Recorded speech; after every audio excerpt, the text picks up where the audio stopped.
কোরআন award এই অনুষ্ঠানে ৭২টি দেশের স্কলারদেরকে তিনি দাওয়াত দিয়েছেন। ৭২টি দেশ অংশগ্রহণ করেছে। সেখানে আমার মতো একটা ভাঙাছেড়া লোককে তিনি প্রধান অতিথি করেছেন। সেখানে আমার বক্তব্যের বিষয় ছিল the scientific miracles in the holy Quran, কোরআনের বিজ্ঞানময় মুজিজা। এর উপর আমাকে বক্তব্য রাখতে হবে। সময় ২ ঘন্টা। ২ ঘন্টা বক্তব্য রাখার জন্য আমি প্রস্তুতি নিতে চাইলাম। কোরআন থেকে বিজ্ঞানের, কোরআন দিয়ে বক্তৃতা করতে হবে, তো আমি বক্তৃতা নিতে হবে কোরআন দিয়ে। এ কোরআন তো ওয়াজের সবচেয়ে বড় কিতাব। ওয়াজের সবথেকে বড় কিতাব কোনটা আমরা বুঝি না। সেই জন্য কিসসা কাহিনী ছাড়া ওয়াজই হয় না।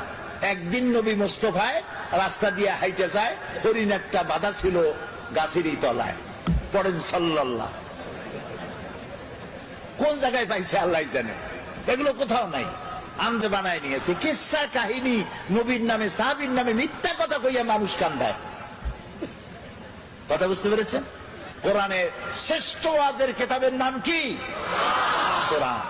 আমি যেহেতু আমাকে বক্তব্য রাখতে হবে, সেখানে সরকারি লোকজন থাকবে। সেই মাহফিলে প্রিসাইড করেছেন অ্যাটর্নি অফ ল ইব্রাহিম দুমেলহা, তিনি প্রিসাইড করলেন। আরবরা উপস্থিত ছিলেন এবং উপস্থিতির সংখ্যা ছিল বিশাল। ওরা পত্রিকায় লিখেছে আরব আমিরাতের শ্রেষ্ঠ সবথেকে বড় জমায়েত হয়েছে এটা। টিভি চ্যানেলগুলি লাইভ প্রচার করেছে। আমি আগের থেকে প্রস্তুতি নিলাম যে বিজ্ঞানের উপরে আলোচনা করতে গিয়ে কোরআনের আয়াত কতগুলি পাওয়া যায়, খুঁজতে থাকলাম। অন্তত আমার খোঁজে, আমি তো ছোট মানুষ, কোরআন অত বুঝি না। লোকেরা কয় মুফাসসিরে কোরআন, আসলে তো কোরআনের তালিবে ইলম, আমি কোরআনের ছাত্র। খুঁজতে খুঁজতে পেলাম বিজ্ঞানের সমর্থক, বিজ্ঞানের তথ্যসূত্র পাওয়া যায় এমন আয়াতের সংখ্যা অন্তত 1000-এর কাছে চলে যাবে। এই যে চাঁদ, পূর্ণিমার দিন আমরা চাঁদ দেখি, পূর্ণিমার রাতে চাঁদ দেখেন না? এই চাঁদ আলো দেয়। আজ থেকে 100 বছর আগে মানুষের ধারণা ছিল চাঁদ নিজেই আলো দেয়। আর ছোটবেলায় দাদা নানা নানি তারা বলতো, দাদু মনে বুঝছো? বলে কি? কই যে চাঁদে কালো কালো দেখা যায়, ওটা কি জানো? বলতাম না জানি না তো। কয় ওটা হলো একটা গাছ। সুবহানাল্লাহ, চাঁদের মধ্যে গাছ। ছোটবেলায় চিন্তা করতাম, কয় যে শুধু গাছ না, ওখানে একটা বুড়ি আছে সুতা কাটে। তখন চিন্তা করতাম যে আরে এই বুড়ি এত কষ্ট করে সুতা কাটে, সারাদিন তো খায় কি। পরে কিন্তু ওই ধারণা আমাদের এখন আর নাই, ঠিক না? ভূমিকম্প সম্পর্কে প্রশ্ন করা হতো, ভূমিকম্প কি জানো? বলতাম না জানি না তো।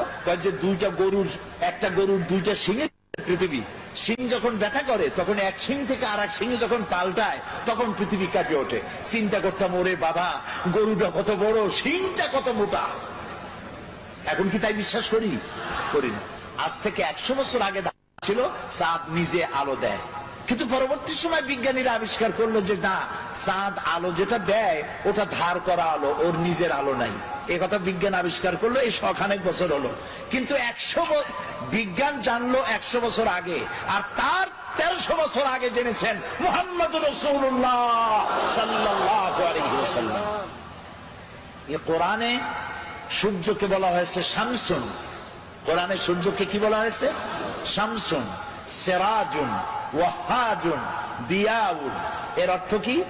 সিরাজ, শামস, দিয়া, এক একটার এক একটা অর্থ আছে। কোনটার অর্থ হচ্ছে প্রদীপ্ত প্রজ্জ্বল, কোনটার অর্থ হলো উত্তাপ সৃষ্টিকারী, আলো বিকিরণকারী। এটা হলো সূর্য।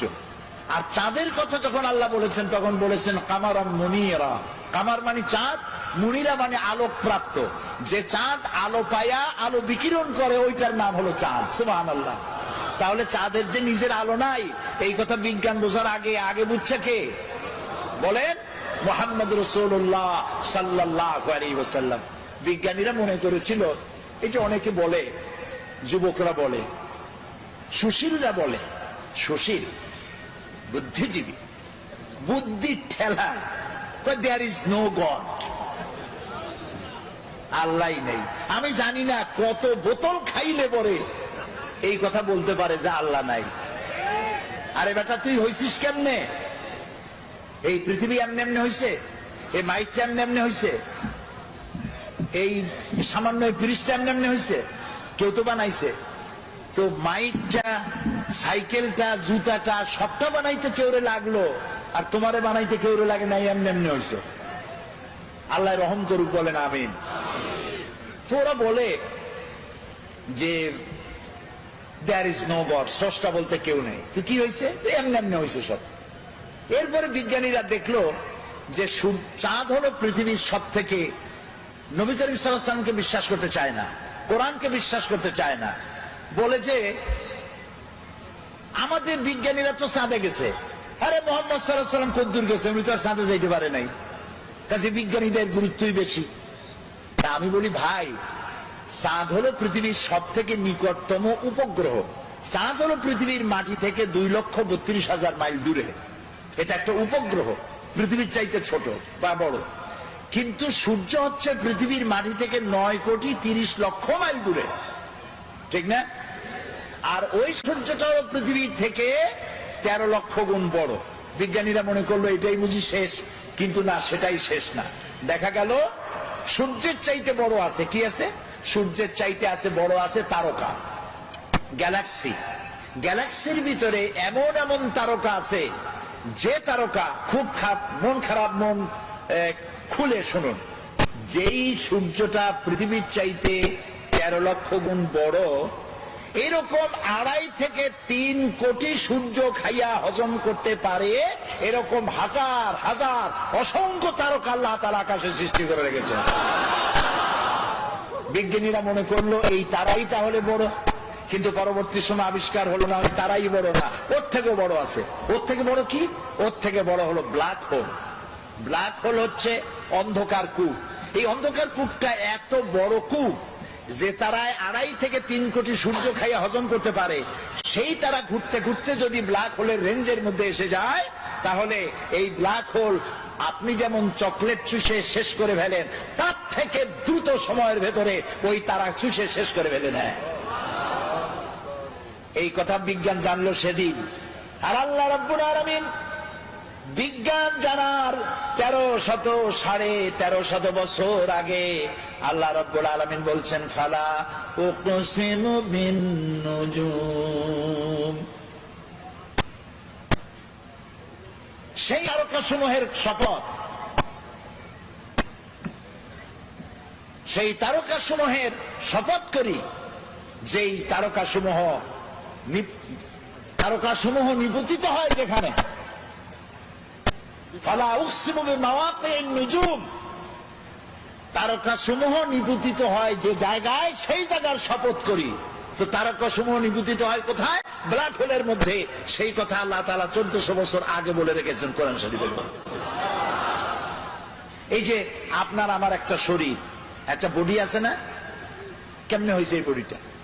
আল্লাহ রাব্বুল আলামিন বলেন, এই কোরআনের মধ্যে বলেছেন, ইন্না খালাকনাকুম মিন তুরাবিন সুম্মা মিন নুতফাতিন সুম্মা মিন আলাকাতিন সুম্মা মিন মুদগা। তোমাকে মাটির, নিষ্প্রাণ মাটি দিয়ে সৃষ্টি করা হয়েছে, এর থেকে মুত্রা হয়েছে, মায়ের পেটে চলে গিয়েছে। এখন বিজ্ঞানীরা, ভ্রূণ তত্ত্ববিদরা বলেন, ভ্রূণ তত্ত্ববিদ তারা বলেন, ভ্রূণ থাকে মায়ের পেটে 3টা পর্দার আড়ালে। এখন বলতেছে, আর কোরআন বলতেছে ফি জুলুমাতিন সালাস, 3টা পর্দার আড়ালে মায়ের পেটে সন্তান থাকে, ফি কারারিম মাকিন, একটা সুরক্ষিত জায়গার ভিতরে আমি এটাকে রেখে দেই। আলাকা সুম্মা মিন নুতফাতিন সুম্মা মিন আলাকা, আলাকা মুআল্লাক থেকে। বিজ্ঞানীরা এখন আবিষ্কার করেছে, যেটা মায়ের পেটের মধ্যে যে জরায়ু আছে, বাচ্চা থলি যেখানে বাচ্চাটা থাকে, ওইখানে আলাকা, এটা ঝুলন্ত অবস্থায় সেটকে থাকে, লাগিয়ে থাকে, মিশে থাকে। ওরা এখন বলতেছে, কিন্তু আল্লাহ বলেছেন 1400 বছর আগে। তারপরে আল্লাহ কি বলছেন? এটাকে আমি গোশতপিণ্ড বানাই, ফাকাসাউনাল ইযামা লাহমা, এই গোশতগুলিকে কচি কচি কতগুলি হাড্ডি দিয়া বডি ফরমেশন করে তার উপরে গোশত দেই, তার উপরে লাহাম দেই, চামড়া দেই, এরপরে একটা মানুষের আকৃতি ফি আইয়ি সূরাতিন মা শা রাক্কাবাক, রাক্কাবা ইউরাক্কিবু তারকিবান, একটার পর একটা জোড়া দিয়া আমি তোমাকে তৈরি করেছি। দেখো তো জোড়া কতগুলা, হাতের আঙ্গুল থেকে শুরু করে বাহু পর্যন্ত কয়টা জোড়া বলেন? হ্যাঁ, খালি কিলাকিলি করছেন, জোড়া কয়টা গুনিয়া দেখেন নাই। 6টা জোড়া, আঙ্গুলের মাথা থেকে শুরু করে বাহু পর্যন্ত 6টা জোড়া। এই 6টা জোড়া যদি না থাকতো তাহলে কি হতো? ধরেন একটা জোড়া বাদ দিলাম, কোনই তো জোড়া নাই, কারো কবজা নাই। কি বলে সাতক্ষীরা কি কয়, দরজায় কি লাগায়? কবজা বলেন তো। এইখানে কবজা নাই। এখানে যদি কবজাটা না হতো এটা কি হইতো? এটা হাত হইতো না, হইতো লাঠি। ভাত খাইতেন কেমনে? এটা তো ক্লোজ হবে না, ভাত খাবেন কেমনে? খাবারের জন্য 2 হাতের মাথায় 2 জনের বসতে হবে। এ ওরে মুখে দেবে, সে তার মুখে দেবে। তাও আবার আঙ্গুলগুলো ভাঁজ হবে না, জোড়া নাই। কাঁচা চামচের মধ্যে মতো মুখে ভাত ঢুকে দিয়ে নাকের সিধার মধ্যে দিয়ে ঢুকতে।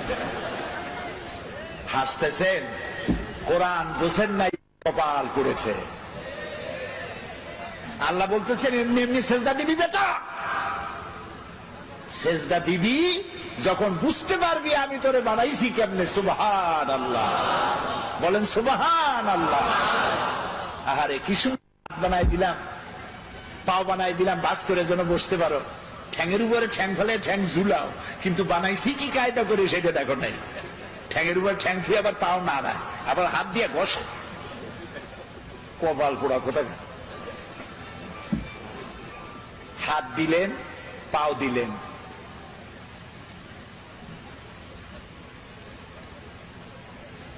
ঠোঁট দিলেন কথা বলার জন্য। ওয়ালিসানা ওয়া শাফাতাইন ওয়া হাদাইনাহুন নাজদাইন। সুবহানাল্লাহ কোন। আচ্ছা, এই যে 2টা ঠোঁট, আগেই কোন সুবহানাল্লাহ। আচ্ছা, এই 2টা ঠোঁট যদি না থাকতো, ঠোঁট দুটো কত সুন্দর, হাসি দিলে এই ঠোঁটেই সৌন্দর্য বাড়ায় দেয়। দাঁত আর ঠোঁট দুটো মিলে হাসির সৌন্দর্য বাড়ায়। বুড়া মানুষের দাঁত নাই, সে যদি হাসে তার হাসি একরকম। জি। আবার দাঁত ভাঙ্গাদের দাঁত নাই, ফাঁক ফাঁক, ওর হাসি একরকম। পুরা দাঁতগুলি আছে, ঠোঁটও আছে, এর হাসি আবার আর এক রকম। এখন ঠোঁটবিহীন মুখের চিন্তা করেন, ঠোঁট নাই, মনে হবে যেন বেসকি দিয়ে রয়েছে সারাক্ষণ। কি সুন্দর 2টা ঠোঁট দিয়া দিলেন। আপনি ঠোঁট নাড়বেন, জিহ্বা নাড়বেন, আপনার মনের কথাগুলি ভাষা হইয়া বেরিয়ে গিয়ে অন্যকে বুঝাতে সহযোগিতা করবে। সুবহানাল্লাহ, আল্লাহু আকবার। আরো জোরে কর আল্লাহু আকবার।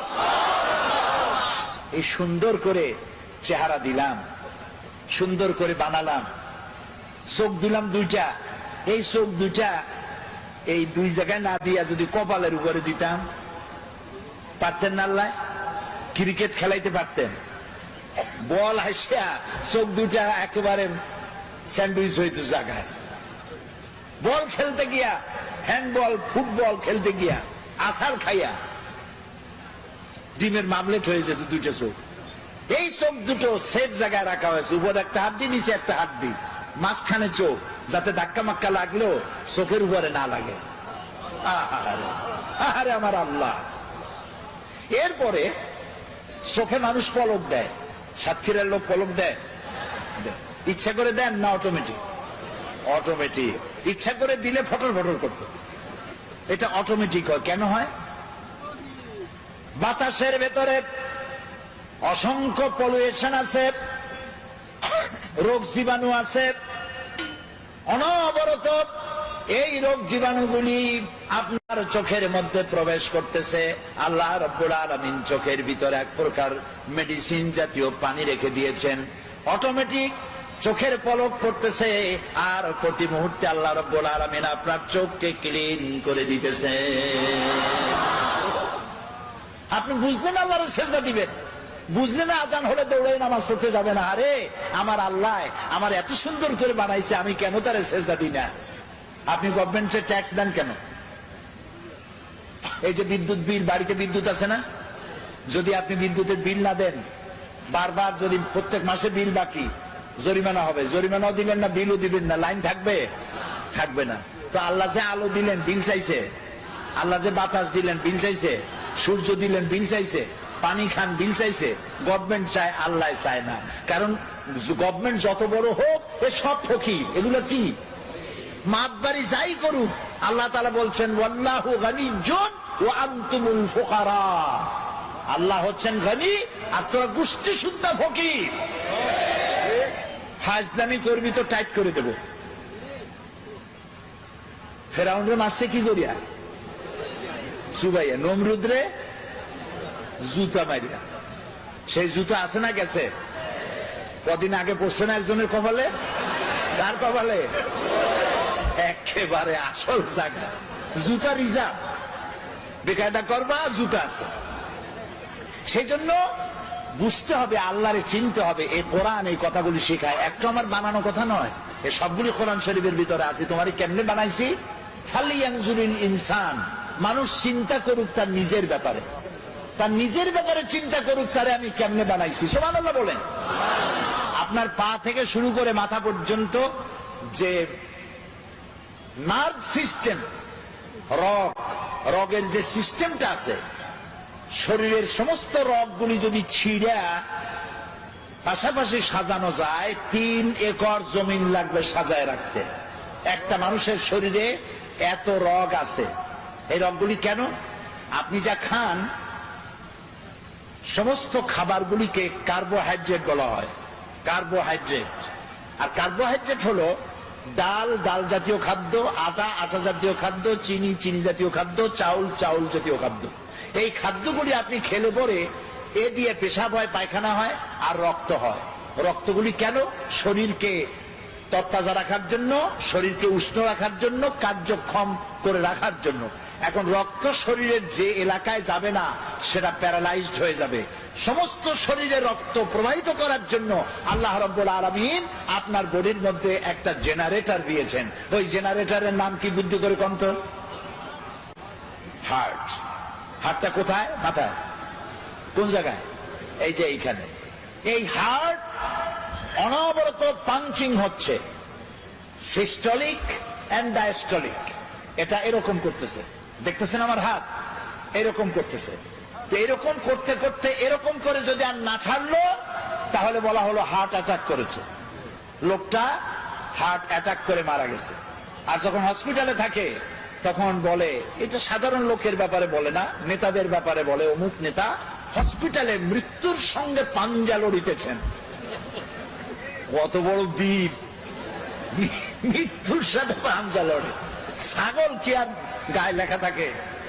আরে বাবা, আজরাইলকে, মালাকুল মউতকে যখন মানুষ দেখবে, দেখার সাথে সাথে তার এত বড় পিপাসা হবে, তার মনে হবে 7টা সমুদ্রের সব পানি খেলেও আমার পিপাসা মিটবে না। মালাকুল মউতকে দেখলে এমন অবস্থা হবে, সেই মউতের সাথে পাঞ্জা লড়বা তুমি। কুজাও চাই সিটে শুইতে।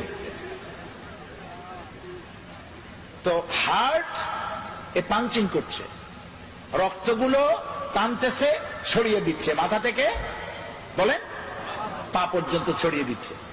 এখন চিকিৎসা বিজ্ঞানী যারা, তারা কিন্তু নাস্তিক হয় না।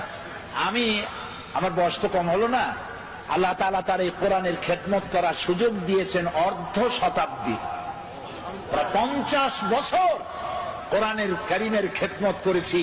আল্লাহ তৌফিক দিয়েছেন বাংলাদেশ থেকে উত্তর গোলার্ধ থেকে দক্ষিণ গোলার্ধ পর্যন্ত পৃথিবীর 4-5টি মহাদেশের অন্তত 50টিরও বেশি দেশ সফরের তৌফিক আল্লাহ দিয়েছেন। এবং এই কোরআনের ব্যাখ্যা বলার কারণে এ পর্যন্ত আমার মতো আল্লাহ তাআলা ছোট্ট গোলামের কাছে অমুসলিমরা যা ইসলাম কবুল করেছে তাদের সংখ্যা 600 ছাড়াই গেছে। আন্দাজে হয় নাই, কোরআনের ব্যাখ্যার কারণে হয়েছে। গল্প গুজব দিয়া, কাহিনী কেচ্ছা দিয়া কান্দাইয়া হয় নাই। কানছে তো আল্লাহর মহব্বতে, কানছে আল্লাহর ভয়তে, কানছে জাহান্নামের ভয়তে, কানছে আল্লাহ করেছেন মেহেরবানি, আমি করেছি নাফরমানি। এই অপরাধের ভিত্তিতে মানুষ কেঁদেছে, আমিও কেঁদেছি, জনগণও কেঁদেছে। তো আল্লাহ তাআলা বলছেন, দেখো এখানে একটা হার্ট আছে, কাল্ব। এটার নাম কি? কাল্ব, হৃৎপিণ্ড। এই হৃৎপিণ্ডটা এটা পাঞ্চিং করছে, ওর মধ্যে মোটা মোটা এইরকম কতগুলি তার আছে। এগুলোকে চিকিৎসা বিজ্ঞানীদের ভাষায় বলা হয় আর্টারি। এই তার এরকম মোটা তার আছে। তা আমি বলতেছিলাম, দর্শন যারা পড়ে এবং পড়ায় এরা নাস্তিক হয়, সাহিত্য যারা পড়ে আর পড়ায় এরা নাস্তিক হয় বেশিরভাগ, সব নাস্তিক হয় আমি তা বলবো না, কিন্তু চিকিৎসা বিজ্ঞানীরা আর এমনি জেনারেল সায়েন্টিস্ট যারা তারা নাস্তিক হয় খুব কম, কারণ তারা গভীরে যায় মানুষের শরীরের তার গঠন প্রকৃতি, গোটা বিশ্ব পরিমণ্ডল, নবমণ্ডল, ভূমণ্ডল ইত্যাদি দেখে ওদের মাথায় চিন্তা হয় নিশ্চয়ই এর পেছনে কোনো কারিগর আছে। কিন্তু সেই কারিগর কে? যিনি বুঝতে পারেন তিনি তো পড়েন লা ইলাহা ইল্লাল্লাহ, আর যিনি বুঝতে পারেন না তিনি অন্তত স্বীকার করেন কেউ না কেউ আছে। সুবহানাল্লাহ বলি। আচ্ছা, এই যে রগগুলো কোথায় আছে? রগগুলো কলিজার মধ্যে, মোটা মোটা রগ। আপনি যখন এই যে যারা অফিসার আছেন, সব অফিসার না, কিছু অফিসার আছে ঘুষ খায়, আছে না? এই নির্বাচনের সময় দেখছি লোকেরা টাকা নেয়। তা আমি জিজ্ঞেস করছি, ভাই এই যে টাকা নেও তোমরা, ভোট তো তোমার ভোট তুমি দেবে, টাকা নেও কেন? কয় হুজুর টাকা বড় ভিটামিন যুক্ত জিনিস। এই যে ভিটামিন যুক্ত জিনিসগুলো নিল, ঘুষ খাইলো, পাঙ্গাস কিনলো, বড় বড় পাঙ্গাসের পেটি, ছাগলের চর্বি, গরুর চর্বি, যা খাইলেন এ সবগুলি রক্তের ভেতরে গিয়া ঢুকলো, কলিজার ভিতরে যা আটারি আছে এরকম ছিদ্র ওর মধ্যে ঢুকলো, ঢুকে দেওয়ালে চর্বি লাগতে থাকলো, লাগতে লাগতে এখন রক্ত পাস হওয়ার মতো নাই, এটা শুকাইতে শুকাইতে এরকম হয়ে গেছে। তখন অ্যানজাইনা শুরু হয়, বেদনা শুরু হয় হার্টের মধ্যে। কি হয়? বেদনা। এটাকে চিকিৎসার ভাষায় বলা হয় অ্যানজাইনা হয়েছে। তখন তাকে এনজিওগ্রাম করতে হয়। এনজিওগ্রাম করে দেখা গেল যে তার দুইটা অথবা আর্টারি ব্লক হয়ে আছে 90% or 75% or 80% or 100%। এখন এই লোকটাকে বাঁচাতে হবে। কেমনে বাঁচাবেন? বাইপাস অপারেশন করবে, শীত করে ভাড়াইয়া বুকটারে ভাড়বে, হারিয়ে কলজাটারে বাইর করবে, কলজা বাইর করিয়া ওইখানে আর একটা তার লাগাবে, মরে যাওয়া তারটা বাদ দিয়ে নতুন তার লাগাতে হবে। সেই তার পাবে কোথায়? ছাগলের তারে হবে, গরুর তারে হবে। এবার দেখুন কোরআন, আল্লাহ রাব্বুল আলামিন মানুষের শরীরের ভেতরে, হাতের ভিতরে, রানের ভিতরে, হাঁটুর নিচে এমন কিছু পার্টস রেখে দিয়েছেন স্পায়ার পার্টস হিসাবে, এমন কিছু রগ রেখে দিয়েছেন যে রগগুলি অন্য কোনো কাজে লাগে না। চিকিৎসকগণ সেই রগগুলি কেটে নিয়ে হার্টের বাদ পড়া রক্তরে বাদ দিয়ে নতুন করে হাতের থেকে রগ নিয়ে আবার রক্ত চলাচল করে মানুষটার জীবন আবার ফিরে পেয়ে যায়। এই হচ্ছে আমার আল্লাহ তাআলা। সুবহানাল্লাহ। এই হচ্ছে আমার আল্লাহ তাআলা। কিডনি লাগবে দুইটা, একটা আল্লাহ দিয়েছেন কয়টা? দুইটা। চোখ একটা হলেও সারত, কিন্তু আল্লাহ দিছে কয়টা? দুইটা। শোনার জন্য কান কয়টা? দুইটা। এই কান যদি গাদার মতো লম্বা হইতো, পুলিশের হাতে পাইলে টানতে টানতে নিয়ে যেত। শোনার কামও হবে আর দেখার সৌন্দর্য হবে। সুবহানাল্লাহ কবেন না? আহারে, আল্লাহ তাআলা বলছেন ফি আইয়ি সূরাতিন মা শাআ রাক্কাবা, কি সুন্দর করে তোমারে বানাইছি, একটু তাকায় দেখো। আরে হাতের চামড়া, পায়ের চামড়া দেখো, বুকের চামড়া, পিঠের চামড়া দেখো। পায়ের উপরের চামড়া একরকম, পায়ের তালুর চামড়া আর এক রকম। পায়ের উপরে, পাতার উপরে যে চামড়াটা, ওই রকম চামড়া যদি হতো পায়ের তলে, প্রত্যেক দিন জুতায় হাফসুল করে যেরকম, ওই রকম হাফসুল করা লাগলো পায়ে। হাতের তালুর চামড়া, পিঠের চামড়া, বুকের চামড়া, পিঠের চামড়া একরকম না। সুবহানাল্লাহ বলবেন না? তারপরে নাকটা একদম মুখের কাছে রাখা হয়েছে, যাতে করে আপনি খাবার দিলে আপনি বুঝেন। হোটেলে খাইতে গেছেন, নাম করা হোটেল, হোটেল আল হায়াত, কিন্তু মৌতের ব্যবস্থা আছে ওখানে। হোটেলের নাম হোটেল আল হায়াত। সেখানে 5 দিনের পচা ইলিশ, খাসির গোশতের নামে পাতিশিয়ালের গোশত। এখন খাইতে গেলে নাক একদম মুখের কাছে, নাক সার্টিফাই করবে, নাক বলে দেবে বেটা খাস না, 5 দিনের পচা ইলিশ। কিন্তু এই নাক যদি মুখের কাছে না হইয়া শরীরের দূরতম কোন জায়গায় হতো, তাহলে খাবার বানাইয়া জামা গেঞ্জি উল্টাইয়া এরপরে তার কাছ থেকে সার্টিফিকেট নিয়ে তারপর মুখে দেওয়া লাগতো। তাও সুবহানাল্লাহ কবেন না? আল্লাহ তাআলা এত সুন্দর করে এই মানুষকে সুগঠিত করেছেন, সুন্দর করে বানিয়েছেন, তারপরে এই পৃথিবীকে সুসজ্জিত করেছেন মানুষের থাকার জন্য, পড়ার জন্য। আল্লাহ তাআলা বলছেন এই পৃথিবী তোমার জন্য আমি সৃষ্টি করেছি। খালাকা লাকুম মা ফিল আরদি জামিয়া, এই পৃথিবীতে যা সৃষ্টি করেছি সব তোমার জন্য। বিজ্ঞানীরা বলেছেন হিমালয় পাহাড়ের অত্যুচ্চ শিখর থেকে শুরু করে আটলান্টিক মহাসাগরের অতল তলদেশ পর্যন্ত যা কিছু আছে সব মানব সেবায় নিয়োজিত, সব মানুষের সেবা করছে। এই মাত্র 50-60 বছর আগের কথা হবে। প্রশান্ত মহাসাগর, প্যাসিফিক ওশান, প্রশান্ত মহাসাগরের ভিতরে একটি নদী আবিষ্কার হয়েছে। এই নদীটা 400 কিলোমিটার লম্বা আর 150 কিলোমিটার চওড়া। সমুদ্রের মধ্যে নদী, তার মানে কি? তার মানে হচ্ছে সমুদ্রের পানি কি নোনা না মিঠা? বলেন সবাই, নোনা পানি। ওই এলাকার পানিগুলি আল্লাহ বানাইছেন মিষ্টি, এটা আবিষ্কার হয়েছে। তো সমুদ্রের নোনা পানির মধ্যে মিষ্টি পানি, মাঝখানে কিন্তু কোনো পার্টিশন নাই। মারাজাল বাহরাইনে ইয়ালতাকিয়ান বাইনাহুমা বারযাখুল লা ইয়াবগিয়ান, কোনো পার্টিশন নাই, হিজাব নাই, বাঁধ নাই। নোনা পানির ভিতরে মিষ্টি পানির ব্যবস্থা আল্লাহ রাব্বুল আলামিন করে রেখেছেন। জলচর প্রাণীরা যেন পানির অভাবে কষ্ট না পায়, মিষ্টি পানির অভাবে কষ্ট না পায়। কোন নাবিক যদি নৌ চলাচলে সামুদ্রিক জাহাজে চলতে গিয়া রিজার্ভ ট্যাঙ্কির পানি ফুরায় গেছে, পানির অভাবে যেন মরে না যায়। লবণাক্ত সমুদ্রের ভিতরে মিষ্টি পানির ধারা আমার আল্লাহ চালু করে দিয়েছে। পানির এক নাম বলেন, আরো জোরে বলেন। এই পানি যদি 10 ফিট উঁচা হয়ে আসে সাতক্ষীরার উপর থেকে, নাম হবে কি?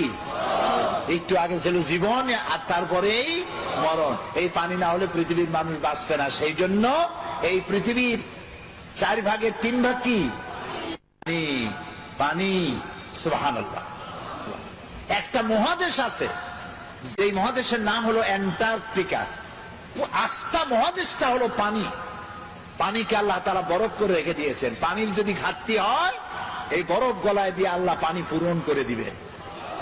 মাটির তলায় পানি, খালে পানি, বিলে পানি। আচ্ছা বলেন তো, আপনাদের এলাকায় কলারোয়ায়, এই সাতক্ষীরায়, ঝাউডাঙ্গায়, তারপরে এদিকে আরো কি কালীগঞ্জ, তারপরে শ্যামনগর, প্রতাপনগর, আশাশুনি, কয়রা, বেয়াড়া, আরো কি আছে না, হুগলা বুনিয়া নাকি, সব আমার মুখস্থ। এই এলাকার নদীগুলো সোজা না বেঁকা বেঁকা? হ্যাঁ, সমস্ত খাল আর নদী কি বলেন? বেঁকা বেঁকা। কেন? সোজা যদি হইতো তাহলে 2 দিকের মাটি সমানভাবে পানির পরশ পেত। বাঁকা বাঁকা করে সব দিকের মাটি পানি নিতে পারে এই ব্যবস্থা করেছে আমার আল্লাহ রাব্বুল আলামিন। এরপরেও মাটির আরো পানি প্রয়োজন, প্রাণী জগতের আরো পানি প্রয়োজন। সেজন্য রব্বুল আলামিন বলেন, আল্লাহুল্লাযী আরসালার রিয়াহা ফাতুসিরু সাহাবা ফাসুকনাহু ইলা বালাদিন মাইয়িতিন فأحيينا به الأرض بعد موتها كذلك النشور سبحان الله الله الذي أرسل الرياح আল্লাহ হচ্ছেন তিনি যিনি বাতাসকে প্রবাহিত করেন, সমুদ্রের লবণাক্ত পানিগুলি উত্থিত করেন, মেঘমালায় পরিণত করেন। সুবহানাল্লাহ। এই মেঘ কে বানায়? পানি কে উঠান? আনতুম আনজালতুমুহু মিনাল মুজনি আম নাহনুল মুনজিলুন। ওই আকাশ থেকে পানি কে বর্ষণ করে? তুমি করো না আমি করি? আল্লাহ করে। এরপরে এই মেঘকে আল্লাহ অর্ডার করেন, বাতাসকে বলে দেন বাতাস মেঘ টেনে আশা শুনি কালীগঞ্জ এবং সাতক্ষীরার আকাশের উপরে নিয়ে যা। আপনারা আবার মনে মনে খুশি হবেন না যে সাতক্ষীরা বুঝি কোরআন শরীফ আছে। এগুলো আমি ব্যাখ্যায় বললাম। আল্লাহ যখন অর্ডার করেন, মেঘ পরিচালক ফেরেশতা মেঘ বাতাসকে হুকুম করে, আল্লাহর হুকুমে বাতাসে মেঘ চলে আসলো। কোথায় আসলো? সাতক্ষীরা আসলো। আসলো কোথায়? এবার আল্লাহ যদি ইচ্ছা করেন, মেঘের পানিকে কলসির মতো কান্দা দিয়া যদি ঢেলে দেন, তাহলে ঘর বাড়ি ভেসে যাবে। মানুষ শেষ হয়ে যাবে, আল্লাহ রাব্বুল আলামিন কণা কণা বৃষ্টি নাজিল করে দেন, ফোঁটা ফোঁটা বৃষ্টি। এই ফোঁটা ফোঁটা বৃষ্টি পৃথিবীর শুষ্ক বালু কণা কোথায় আছে খুঁজে খুঁজে বের করে সমস্ত শুষ্ক বালু কণাগুলিকে আল্লাহ সিক্ত করে দেন। তারপরে মরা জমিনকে আল্লাহ তাআলা জিন্দা করে দেন বৃষ্টির পানি দিয়া। মরা জমিন কি হয়ে গেল? জিন্দা হয়ে গেল। এখন চাষ করেন, বীজ বপন করেন। আল্লাহ তাআলা বলেন, এই যে বীজ বপন করলা, আনতুম আনশাতুম শাজারাতাহা আম নাহনুল মুনশিউন, ওই মাটির তলায় যে বীজ তুমি বপন করলা ওটা তো পচায়ও দিতে পারতাম। ওই মাটি ফাইয়া বীজটা অঙ্কুরিত হলো, কে করলো? তুমি করছো না আমি করছি? সুশীলরা করছে না বুদ্ধিজীবীরা করছে? কে করছে? জোরে বলেন, আল্লাহ তাআলা। এভাবে আমি ফসল উদ্গত করলাম, ধান হইল, ধানের মধ্যে চাউল দিলাম। যদি চাউল না দিতাম, লাউ নাশাউ জাআলনাহু উজাজান, না লাউ নাশাউ জাআলনাহু হুতামা ফাযালতুম তাফাক্কাহুন, যদি আমি ওই ধানের মধ্যে চাউল না দিতাম তাহলে তুমি কি করতা? বাল নাহনু মাহরুমুন, কপালে আঘাত করতে আর বলতো আরে মাহরুম হয়ে গেলাম, বঞ্চিত। ধানগুলারে আল্লাহ সিটা বানাইতে পারে না? কে বলছে? আল্লাহ নিজেই বলছেন, আমি ইচ্ছা করলে সিটা বানাই দিতে পারতাম। তাহলে আমি তোমাকে বানাইলাম, কে বানাইছে? বলেন সবাই। এই সুন্দর দুটি হাত কে বানিয়েছেন? চোখ দিছেন কে? কান দিছেন কে? নাক দিছেন কে? মুখ দিছেন কে? চলার জন্য, বলার জন্য শক্তি দিছেন কে? চিন্তা করার ক্ষমতা দিছেন কে? যৌবন দিছেন কে? বাচ্চা দিছেন কে? বউ দিছেন কে? এ সব কিছু দিয়া খাবেন কি সেটা আল্লাহ তাআলা বানাই দিয়েছেন। সুবহানাল্লাহ। জমিনে ফসল হইল, আরে জমিনকে আল্লাহ অর্ডার দিলেন, আমার এই জমিন এত ভালো, বাংলাদেশের এই মাটি এত ভালো, আমার প্রিয় জন্মভূমি বাংলাদেশ, নাম কি? তাও এরকম আসতে কইলেন, জোরে কর না, আরো জোরে কর। এই মাটি বড়ই সুন্দর। আঙ্গুল দিয়া নাড়ায়া নাড়ায়া কদুর বিচি বপন করে দিলেন। পরের দিনে 2 পাতা, তারপরের দিন লতা, 6 দিন পর ফুল, আর কয়দিন পর কদু ঝুলে পড়লো। আল্লাহর দেওয়া এত সুন্দর কদু খাইয়া আলহামদুলিল্লাহ কয় না, কয় সাদের লাউ বানাইলো মোরে বহি থাকি। আগা খাইলো, ডকা খাইলো, তাও আল্লাহরে চিনল না। কপাল পোড়া। কি পোড়া? বলেন, কপাল পোড়া। খাবার দিলেন, মাছ দিলেন, তরি তরকারি দিলেন, সব দিলেন, সে আল্লাহর নামাজ পড়ে না, সে আল্লাহর কোরআন বোঝে না। কি কপাল পোড়া! আরে মুসলমান, আল্লাহ রাব্বুল আলামিন বলছেন, আমি খাবার দেই, খাবারগুলো তৈরি করেছি আমি। এবং আল্লাহ এমন দেওয়া দেয়, দেখবেন নামাজ পড়লেও দেয়, নামাজ না পড়লেও দেয়। বরং দেখা যায় যারা নামাজ পড়ে না, রোজা করে না, ইসলামরে গাইলায়। মৌলানা সাহেবদের বলে মৌলবাদী, আবার বলে জঙ্গিবাদী। নতুন নাম তৈরি হয়েছে জঙ্গিবাদী, সন্ত্রাসী, হরকুতুল জেহাদ, কুতকুতুল উন্মাদ। এরপরে নতুন আরেক নাম রাখছে, শুনে তো অবাক হয়ে গেছি। নতুন নাকি আরেকটা দল বাইরে হয়েছে, সেটার নাম আল জঙ্গিতুল জংলা। এ আবার কোন জঙ্গলে আল্লাহ জানে। এরা নতুন নতুন নাম রাখে, আলেমদেরকে বদনাম দেয়, আলেমদেরকে বদনাম দেয়। ওরা নামগুলি আবিষ্কার করে আর মনে করে মৌলবীরা বুঝবে না, কিন্তু আমরা যে বুঝি ওরা আবার তা বোঝে না। তো আল্লাহ রাব্বুল আলামিন সৃষ্টি করলেন, তারপরে খাবার দিলেন। সুবহানাল্লাহ বলেন। জমিনকে উর্বর করে দিলেন, খেতে খামারে মাছ দিলেন, পাখি দিলেন, সব খাবার দিলেন। খেতে দেওয়ার মালিক কে? ওয়ামা মিন দাব্বাতিন ফিল আরদি ইল্লা আলাল্লাহি রিজকুহা। এই পৃথিবীর উপরে এমন কোন বিচরণশীল জীব নাই যে জীবের রিস্কের দায়িত্ব আমি আল্লাহ নিজ হাতে গ্রহণ করি নাই। সকল জীবের রিস্কের দায়িত্ব কার? তা আমরা দেখি নামাজ রোজা যারা করে এরা বরং কম পায়। যারা নামাজ রোজা করে না, আল্লাহরে গাইল দেয়, ইসলামরে গাইল দেয়, ইসলাম মিটাবার চেষ্টা করে, ওরা পায় বেশি। ঠিক না? আল্লাহ তাআলা বলছেন, লা ইয়াগুররান্নাকা তাকাল্লুবুল লাযিনা কাফারু ফিল বিলাদ। ও মুসলমানেরা, এই কাফেরদের চাকচিক্য সম্পদ দেখা তুমি ভয় পাইও না, চিন্তা করো না, প্রতারিত হও না। মাতাউন কালিল, সামান্য কিছু সময়ের জন্য আমি ওদের দিছি। সুম্মা মাওয়াহুম জাহান্নাম, এরপরে ঠিকানা হবে কোথায়? ওয়া বিসাল মাসির। আরে হায় হায়, দুনিয়া কা মজা লে লো, দুনিয়া তোমারি হ্যায়। তো দুনিয়ার মজা লোটার জন্য খুব লুটপাট করো, তারপরে সময় আসবে যখন বলবো আমার স্বাদ না মিটিল, আশা না ফুরিল, তারপরে কি সকলই ফুরায় যায়। আরে খাইতে পারলাম না, এত বাড়ি বানাইলাম, এত ঘর বানাইলাম, এত লুটপাট করলাম, এত শয়তানি করলাম, এত ডিজিটাল করলাম, আরে সব তো গেল শেষ হইয়া, সব শেষ, সব শেষ হয়ে যাবে। আল্লাহ রাব্বুল আলামিন খেতে দেন, পড়তে দেন, আর আল্লাহ মানুষকে ক্ষমতা দিয়ে বলেন লিনানজুরা কাইফা তা'মালুন, ক্ষমতা দেই আর তাকায় থাকি তোমার আমলটা কেমন হয়। সুবহানাল্লাহ, বলেন সুবহানাল্লাহ।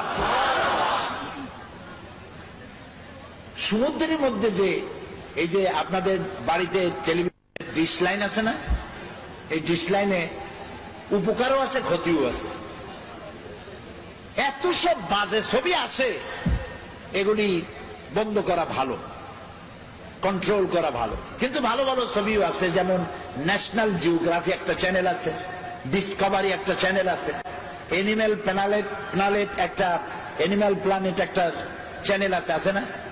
এই চ্যানেলগুলি আমি মাঝে মধ্যে দেখি। সমুদ্রের ভিতরে সব থেকে বড় জলচর প্রাণীর নাম কি? তিমি। নীল প্রজাতির তিমি যেটা, সেটার ওজন ৫,০০০ টন পর্যন্ত হয়। একটা মাছের ওজন ৫,০০০ টন পর্যন্ত। ওটা যে বাচ্চা দেয়, তিমিতে ডিম পারে না, কি দেয়? বাচ্চা দেয়। তো মা যেমন বাচ্চাও তো তেমন। বাচ্চাটা পৃথিবীতে যেদিন আসে সেদিন থেকে শুরু করে প্রত্যেক দিন তার দুধ লাগে ৫০ থেকে ৬০ মণ। কোন গভর্নমেন্ট খাওয়ায়? আরে বলো, কোন গভর্নমেন্ট খাওয়ায়? নাম কি তার? চিৎকার দিয়া বলো।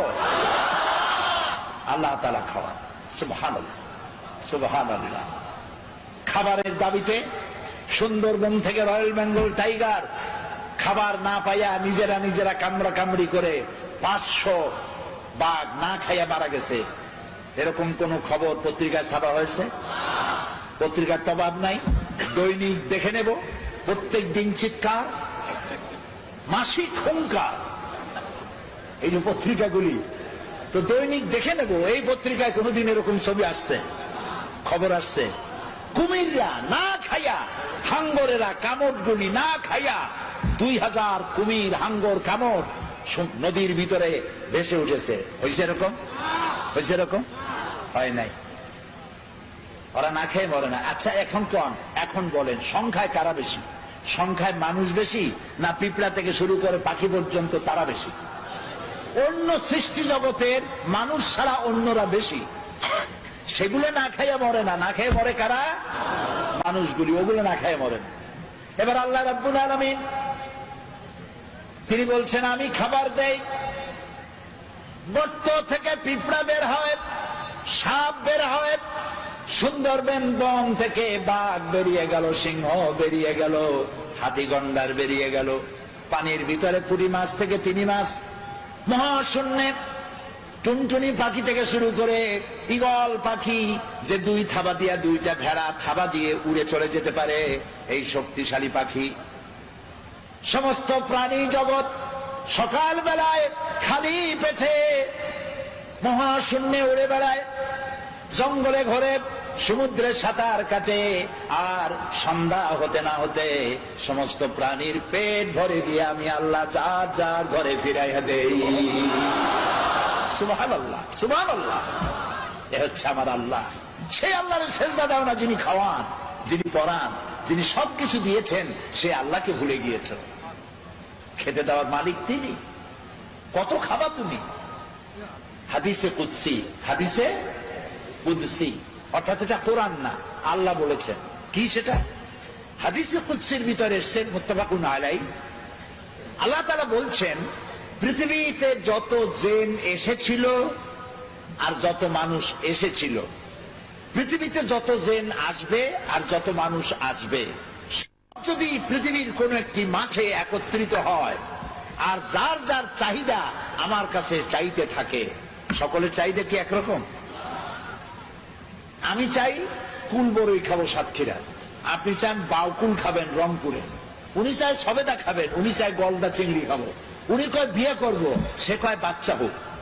তো সকলের চাহিদা তো একরকম না, এক একজনের চাহিদা এক এক রকম। এখন আল্লাহ কি বলেন শোনেন, সমস্ত জেন, আগের কথা মনে আছে তো, সমস্ত জেন সমস্ত মানুষ যা আসছিল আর যা আসবে সব এক মাঠে একত্রিত হইয়া তাদের যার যার চাহিদা অনুযায়ী যদি আমার কাছে চাইতে থাকে, আর সমস্ত চাহিদা যদি আমি সবার পূরণ করে দেই, আমার ভাণ্ড থেকে অতটুকুন ফুরাবে না যতটুকুন একটি সুই সমুদ্রের মধ্যে ডুবাইয়া উঁচা করলে যতটুকুন সমুদ্রের পানি কমবে না, আমার ভাণ্ড থেকে তাও কমবে না। এ হচ্ছে আমার আল্লাহ। বলেন আল্লাহ। আল্লাহ আল্লাহ না কিন্তু আল্লাহ, মুখটা গোল হয়ে যাবে, মোহব্বতের সাথে বলেন আল্লাহ আল্লাহ আল্লাহ। অন্তরের অন্তঃস্থল থেকে, মনের মণিকোঠা থেকে একবার যদি কোনো বান্দা ডাক দেয় আল্লাহ, আল্লাহ রাব্বুল আলামিন 70 বার সাড়া দিয়ে বলেন বান্দা কি চাও, আমি হাজির। আহা, জীবনে বহুবার কাবা শরীফে গেছি, কিন্তু কাবা শরীফের ভিতরটা দেখার সুযোগ আমার হয় নাই। কুয়েত আর ইরাকের যুদ্ধ যখন হলো, বাদশাহ ফাহাদ তখন পৃথিবীর 400 স্কলারদের দাওয়াত দিয়েছিলেন। একটা মীমাংসা বৈঠক হয়েছিল মক্কা শরীফে। সৌদি আরবের বাদশাহ ফাহাদ, আল্লাহ জান্নাতুল ফিরদাউস নসিব করুন, মক্কা শরীফে যে সাজান সাজাইছে, মদিনারে যে সোনার মদিনা বানাইছে, সুবহানাল্লাহ কোন, আল্লাহ তাকে জান্নাতুল ফিরদাউসের মেহমান বানায়নি। তিনি আমাকে বলেন নাই, আমাকে কেমনে কেমনে দাওয়াত দিলেন। সেই 400 লোকদের মধ্যে আমার মতো একটা ছোট্ট মানুষকেও তিনি দাওয়াত দিয়েছেন। তো আমার তখন চিন্তা হলো যে কাবা শরীফ এর ভেতরটা দেখার এত ইচ্ছা, কোনোদিন দেখতে পারলাম না। আল্লাহ, এবার রাষ্ট্রীয় মেহমান বানাইছো তুমি, রাজকীয় মেহমান, যদি এইবার একটু সুযোগ পাইতাম। প্লেনে বসে চিন্তা করতেছি, চোখ দিয়ে পানি পড়তেছে, আল্লাহ তোমার ঘরের ভিতরটা দেখতে পারলাম না, একটু দেখাও। প্লেন থেকে নেমে রাজকীয় গাড়িতে করে চলে গেল মক্কা শরীফে। আমাদেরকে 5 স্টার না 7 স্টার হোটেল দিয়ে দিল। এরপর একটা ব্রিফকেস দিল। ব্রিফকেসের ভিতরে রুমে রুমে, প্রত্যেকের রুমে একটা করে ব্রিফকেস মেহমানদের জন্য। ব্রিফকেসের ভিতরে 3 দিনের মেহমান আমরা, এই 3 দিন কি কি অনুষ্ঠান আদি হবে সেগুলি লেখা আছে। একটা কলম আছে, খাতা আছে, একটা জায়নামাজ আছে, আর কাবা শরীফের গিলাফের একটা টুকরা আছে। তো এই অনুষ্ঠান সূচিতে দেখলাম বারের নাম মনে নাই, সেই বার এবং তারিখ দেওয়া আছে, অমুক বার সকাল 7টায় কাবা শরীফের দরজা মেহমানদের জন্য খুলে দেওয়া হবে। আমার চলতে পারি বলছে যে আল্লাহ তুমি এইভাবে দোয়া কবুল করছো, সুবহানাল্লাহ। আমি সকালের অপেক্ষা করি নাই, রাতের খানা খাইয়া গোসল করিয়া তারপরে নতুন জামা কাপড় পরিয়া সারা রাত তওয়াব করেছি, তাহাজ্জুদের নামাজ পড়েছি, আর সকালের অপেক্ষা করেছি। ফজরের নামাজের পর দাঁড়ায় আছি এতিমের মতো আল্লাহর ঘরের দরজার সামনে, চিন্তা করছি আমি আগে ঢুকবো। কিন্তু 400 মেহমান তো, আমার আগে ঢুকালেন প্রোটোকল অফিসারেরা, আমার আগে ঢুকালো আজাদ কাশ্মীরের প্রেসিডেন্ট সরদার আব্দুল কাইয়ুম খান, তারে ঢুকাইলো আগে। এরপরে তখন রাশিয়া এবং আফগানের মধ্যে যুদ্ধ হচ্ছিল, তখন আব্দুর রাব আস-সাইয়াব আর রাসূল, যিনি কমান্ডার ছিলেন আফগানের, তাকে ঢুকালেন দ্বিতীয়, আর তৃতীয় ব্যক্তি হিসাবে এই গোলামের আল্লাহ ঢুকাইলেন।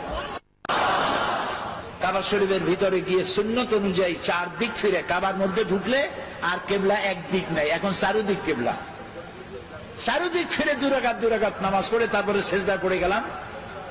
অর্ধ ঘন্টার মতো সেজদায় পড়ে প্রাণ ভরে কাঁদছি। তারপরে আমার চিন্তা হলো এই ঘরের মধ্যে 20-22 জনের বেশি লোক এক সময় ধরে না, তা আমি তো অন্যদের উপরে জুলুম করতেছি, আমার তাড়াতাড়ি বেরোনো দরকার। আমি উঠলাম, দাঁড়াই আমি দেখতে পাচ্ছি আমার সামনে দাঁড়ানো আহলে হাদিসের তৎকালীন সভাপতি ডক্টর আব্দুল বারী, তিনি আজ দুনিয়ায় বেঁচে নাই। আল্লাহ তাকে জান্নাতুল ফেরদাউসের মেহমান বানায়নি। আমি দেখছি বুড়া মানুষ, দাড়িগুলি সাদা, চোখ দিয়া পানি পড়ে দাড়ি ভিজে ভিজে পড়তেছে। তিনি আমারে দেখাইলেন, কাবা শরীফের দরজার দিকে আঙ্গুল দিলেন, এদিকে দেখেন।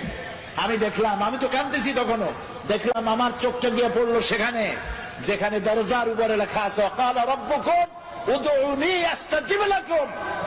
তোমার রব বলছে তোমার রবের কাছে ডাকো, রবকে বলো, রবকে ডাকো, তোমার ডাকের জবাব তোমার রব দিবেন। আমি আবারও কানলাম আর বললাম, আল্লাহ আমি এতক্ষণ তোমাকে ডেকেছি, এবার জবাব দেওয়ার দায়িত্ব তোমার। আল্লাহুম্মা লা তারুদ্দানা খাইবিন, আল্লাহ তাআলা একেবারে কিছু না দিয়া ফকিরের মতো খালি হাতে ফেরত দিও না বাবু। আল্লাহর কাছে চাইলে আল্লাহ তাআলা দেন। কপাল পড়েছে মুসলিম মিল্লাতে, সারা পৃথিবীর মুসলমানদের, শুধু আমাদের না সারা দুনিয়ার। এই মুসলমানদের কপাল যদি ভালো বানাইতে হয় তাহলে এই কোরআনের কাছে আসতে হবে, আল্লাহর দিকে ফিরে যেতে হবে। কোন দিকে ফিরে যাবেন? আল্লাহর দিকে। নামাজটা ঠিক মতো আদায় করেন। যুবক ছেলেরা, যুবকেরা মাহফিলে সব থেকে বেশি আসে, আমার কলিজাটা ঠান্ডা হয়ে যায়। আলহামদুলিল্লাহ, যুবকরা আমাদের সম্পদ, যুবকরা আমাদের নিয়ামত। আলহামদুলিল্লাহ বলেন। আপনি আপনার ডানে বাঁয়ে তাকায় দেখেন তো, বুড়া দাড়ি পাকা কয়জন আর যুবক কত? আপনি যদি রেশিও ভাগ করেন তো আমার কাছে আমি যা দেখতেছি 10% বুড়া মানুষ হতে পারে, 90% যুবক এসেছে মাহফিলে। এই যুবকরা, তরুণরা আমাদের সম্পদ। আমার রাসূল কি বলেছেন জানেন? আমার রাসূল বলছেন উসিকুম বিশ-শাবাবে খায়রা ফাইন্নাহুম আরাক্কু আফইদা লাকাদ বাসানি আল্লাহু বিল হানিফিয়্যাতি সামহা ফাহালাফানি আশ-শাবাব ওয়া খালাফানি আশ-শায়ুখ ক্বালা an-নবী সাল্লাল্লাহু আলাইহি ওয়াসাল্লাম। রাসূলুল্লাহ বলেছেন তোমরা যুবকদের প্রতি সহৃদয় হয়ো। কে বলছেন? বলেন। যুবকদের প্রতি, তরুণদের প্রতি সহৃদয় হও। কারণ আল্লাহ তাআলা আমাকে উদারতা সহকারে দিন প্রতিষ্ঠা করতে পাঠাইছেন পৃথিবীতে। এই দিন প্রতিষ্ঠার কাজে আমাকে সহযোগিতা করেছে যুবকেরা, আর বিরোধিতা করেছে। রাসূলুল্লাহ কথাটা কার? আল্লাহ রাসূলের কথা। কার কথা? আমাকে দিন প্রতিষ্ঠার কাজে সহযোগিতা করেছে বলে যুবকেরা, বিরোধিতা করেছে বুড়োরা। এবার আপনি দেখেন, ইতিহাস দেখেন, যারা ইসলাম কবুল করেছিল তারা কারা? হযরত আবু বকর ইসলাম করেছেন, কবুল করেছেন বয়স 37 বছর, 40-এর নিচে। হযরত ওমর ইসলাম কবুল করেছেন 26 বছর বয়স। হযরত আব্দুর রহমান বিন আওফ, জুবাইর ইবনুল আওয়াম বয়স 17 বছর। হযরত আলী ইসলাম কবুল করেছেন বয়স 8.5 বছর। 8.5 থেকে শুরু করে সব বিলো 40-এর নিচে রাসূলকে সাহায্য করেছে, রক্ত দিয়েছে, জীবন দিয়েছে। আর বিরোধিতা করেছে কারা? আবু জাহাল, আবু লাহাব, উতবা, সাইবা, মুগিরা, আবু সুফিয়ান, কুষ্টি সুদ্ধা সব 40-এর উপরে। এখন এই মাহফিলে যারা বুড়ো আসছেন আমার, তারা আবার কিন্তু মন খারাপ করবেন না। আমরা ওই বয়সটা পার হয়ে আসছি, ওই যৌবনকালটা পার হয়ে আসছি। সেই যৌবন শ্রেষ্ঠ যৌবন, যার যৌবনকালটা আল্লাহর জন্য দিয়ে দিয়েছেন। সুবহানাল্লাহ। আরে ভাই, যুবকেরা অনেক সময় বলে একটু এখন হলো যৌবনকাল, এই এখন কি নামাজ পড়বো? বুড়ো হইলে নামাজ পড়বো। বুড়ো হইলে নামাজ পড়বা, বুড়ো কাল পাবা, তার কি কোনো নিশ্চয়তা আছে? এক নাতি, তার দাদা কুজো হয়ে গেছে। কুজো লোক আছে না, হইলে কুজো হয় না? নাতি বলতেছে দাদারে, দাদা বড়শিটা কিনছো কত দিয়া? দাদা বুঝতে পারছে, দাদা ভাই কেনা লাগবে না, সময় আসলে তুমি একটা মাগনা পাবা। কাজে যুবক বুড়ো, তরুণ যুবক হবে, যুবক বুড়ো হবে, এটা তো ঠিক। তো সেই জন্য যুবকদের প্রতি রাসূলুল্লাহ বেশি আকৃষ্ট ছিলেন। একটা সমাবেশে রাসূলুল্লাহ বক্তৃতা করতেছেন, হযরতে জারীর রাদিয়াল্লাহু তাআলা আনহু, তার চেহারা ছিল চাঁদের মতো সুন্দর। সুবহানাল্লাহ বলে। তিনি মাহফিলে বসার জায়গা পান নাই, এরকম দাঁড়ায় আছে। রাসূল কি নিজের গায়ের চাদর ছুঁড়ে মেরেছেন, ইজলিস ইয়া জারীর, ও জারীর তুমি আমার চাদরের উপরে বসো। ফাকাব্বালাহা জারীর ওয়া দাম্মাহা ইলাই। হযরতে জারীর রাসূলের চাদরে বসতে পারে কোন মানুষ? সুবহানাল্লাহ। হযরত জারি চাদর নিয়ে বুকের সাথে জড়ায় ধরিয়া চুমা খাচ্ছেন আর বলছেন, আকরামাকাল্লাহ কামা আকরামতানি ইয়া রাসূলুল্লাহ। হে রাসূল, আমি কি আপনার চাদরে বসতে পারি? আপনি আমাকে সম্মানিত করেছেন, আপনার সম্মান আল্লাহ আরো আরো আরো আরো অনেক বাড়ায় দিন। যুবকদের তিনি সম্মান করতেন। হযরত আবু সাঈদ খুদরি রাদিয়াল্লাহু তাআলা আনহু, তিনি যখন কোন যুবকদেরকে আসতে দেখতেন দাঁড়ায় যেতেন। যুবক আসতে দেখলে দাঁড়ায় যেতেন আর বলতেন, মারহাবাম বিওয়াসিয়াতি রাসূলিল্লাহ সাল্লাল্লাহু আলাইহি ওয়াসাল্লাম। হে রাসূলের চলমান উপদেশ, মারহাবা, ওয়েলকাম, তুমি আসো, তুমি রাসূলের চলমান উপদেশ। কাদ আমারানা আন নাহফাজাল হাদিসা ওয়া নুআসালাকুম ফিল মাজালিস। রাসূলুল্লাহ আমাদেরকে নির্দেশ করেছেন আমরা যেন তার হাদিসগুলিকে সংরক্ষণ করি আর তোমাদের মতো যুবকদেরকে যেন আমাদের মজলিসে জায়গা করে দেই। কাজী যুবকেরা, আজান হলে বলে মসজিদে চলে যেও, তোমাদেরকে নষ্ট করার জন্য। মুসলিম যুবক, তোমার গায়ের রক্ত এক মুসলিম তোমার শরীরে।